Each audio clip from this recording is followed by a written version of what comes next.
Hello and welcome back to the podcast. I am Ben Sixsmith. I'm a writer, journalist, living in Poland, and with me today, I'm delighted to say, is the great Ed West. Ed West writes the substack, The Wrong Side of History, and he's the author of various books, including The Diversity Illusion and Tory Boy. Ed, how are you today? I'm absolutely great. Lovely to be here in Poland. Lovely to have you. I think this is your second visit to Poland, is that right? Yeah, it's been a year. It's been a while. The last time was Krakow. I've been to before. This during the EasyJet years of stag do's, but obviously I wasn't on a stag do. I was on a very cultural weekend. But it's I've never been to Warsaw, so this is very exciting.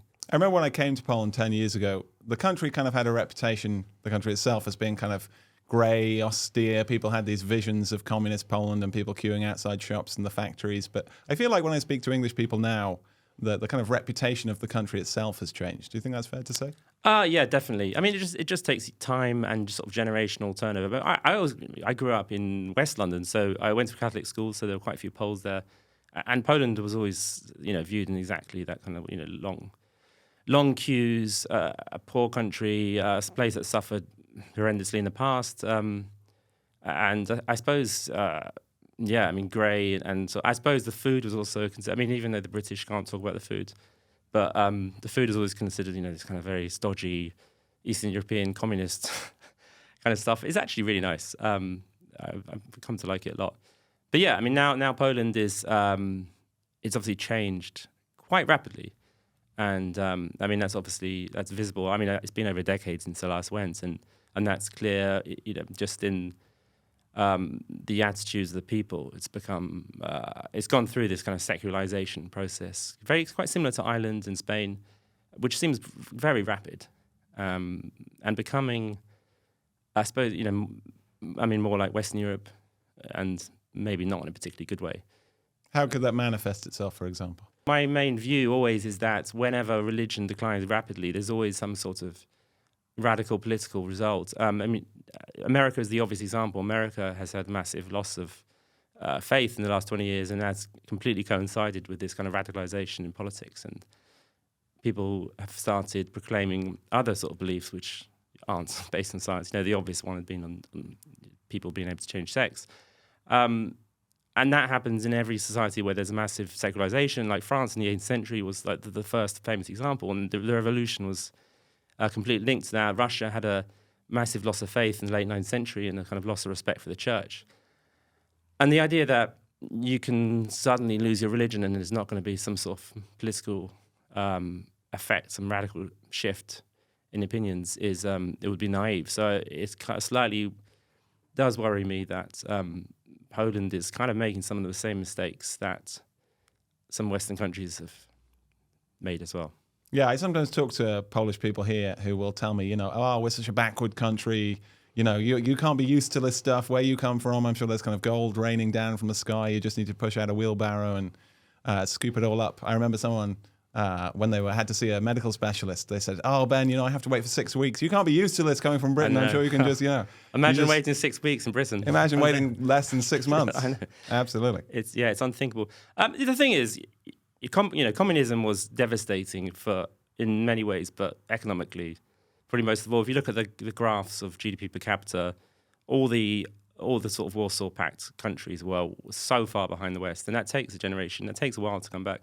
And, Poland is catching up, and unfortunately for us, part of that is because Britain has basically stalled economically. A lot of the Western European countries have basically been in a rut for 15 years, and it's become a very popular talking point in Britain about how Poland's going to overtake us per capita in the 2030s. I don't know whether that's, I don't know enough about economics to see whether that's definitely true, because they are also facing similar kind of demographic problems about getting old.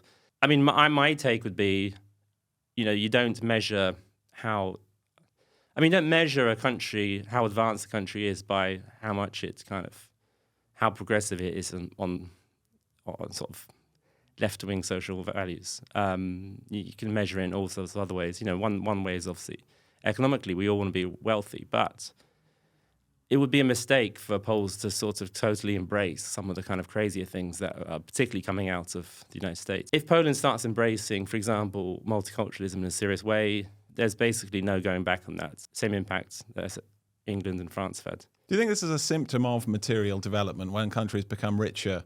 they start to embrace these more kind of liberal social programs? Because does it just come naturally to enriching a nation, or is there something else going on? There's definitely correlation. It doesn't necessarily have to happen. Outside of European cultures, it's very hard to see. I mean, there are examples, but there are such different cultures. Like, for example, the Middle East that become rich, and it's still very conservative in the way I don't particularly like. But even there must be some liberalisation. The main barrier to sort of the more extreme progressive politics tends to be religion. So if you meet an educated person in England and they're not religious, they tend to be on the centre left, because those tend to be the kind of moral norms, and like their moral anchor is based on kind of progressive values. Like, religion can act as a kind of alternative to that. That becomes their moral lodestar. And if you believe in, the basic kind of Christian religious principles, that does kind of insulate you against some of the kind of more crazier stuff. I mean, my basic view is that liberalism is basically a product of Christianity. And when Christianity starts to go into decline, liberalism goes into decline, which has happened in the West. When, the people who call themselves liberals in Britain and America aren't liberals in any kind of real sense anymore. They're progressives. They believe in equality, and they don't believe in freedom of association. They definitely don't believe in freedom of speech.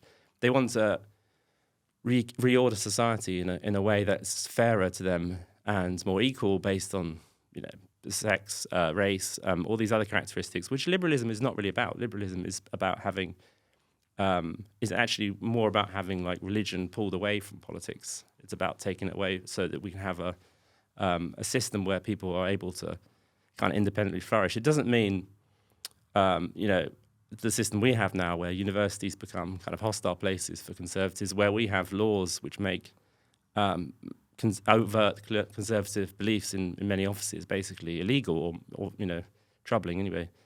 So I think the liberalism in the West is really in decline. So it's kind of ironic that in the former Eastern Bloc people are sort of going the same way. They've overcome kind of a much more serious kind of form of tyranny, and they're sort of following a system which is kind of related to that in a distant way. I'm not saying like the kind of left are like communists, but there is a kind of a distant relationship and a kind of emotional similarity.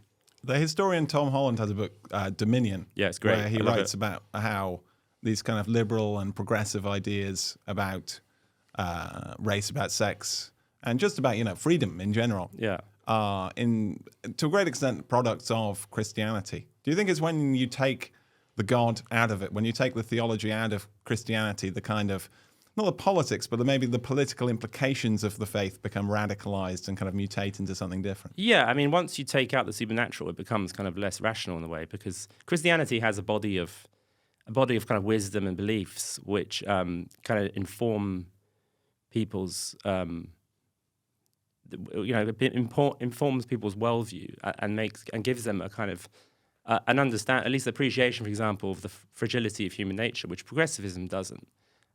It believes in a kind of radical blank slate view of humans, which makes it possible to kind of create this equal society, which Christianity is kind of basically says is not true. And there's also, there's the famous Chesterton quote about sort of pity and truth being disconnected. Some people, believe in pity, but they don't really care about truth, and that'll be there's the left. And some people believe in truth and they don't really care about pity. You've got to sort of get those things in order. When the virtues become disconnected, to kind of become unbalanced.